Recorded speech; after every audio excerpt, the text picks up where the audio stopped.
అవునమ్మా. కానీ నేను చూడగానే కోపం వచ్చింది. 1000 ప్రశ్నలు అడగాలనిపించింది.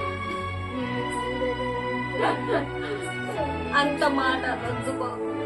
అసలు నిన్ను వదలడానికి కారణం పక్కింట్లో అలా మన ఇద్దరం జాతరకు వచ్చామా, ఆ రోడ్డు మీద నడుస్తున్నామా.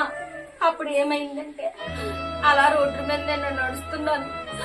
నిన్ను విడిచిపెట్టాలని కానే కాదు. కాకపోతే ఆ రోజు పక్కింట్లో మళ్ళీ పూలు చూశాను. చాలా చెట్టుకి ఎరగ పూసేసాయి. ఇంటికి చూస్తే తాళం వేసుకుంది. ఆ పువ్వులు కోసేసుకుని అర్జెంటుగా తల్లో పెట్టేసుకుందామని నిన్ను అక్కడ నేను వదిలేసాను. నువ్వేమో ఆ పక్కన రామాలయంలో పంచదార పానకం పంచుతున్నారంటే నువ్వు అక్కడికి వెళ్ళావు నాన్న. లేకపోతే నేను విడిచిపెట్టేదాన్ని కాదు బాబు. నువ్వు అసలు బాధపడొద్దు.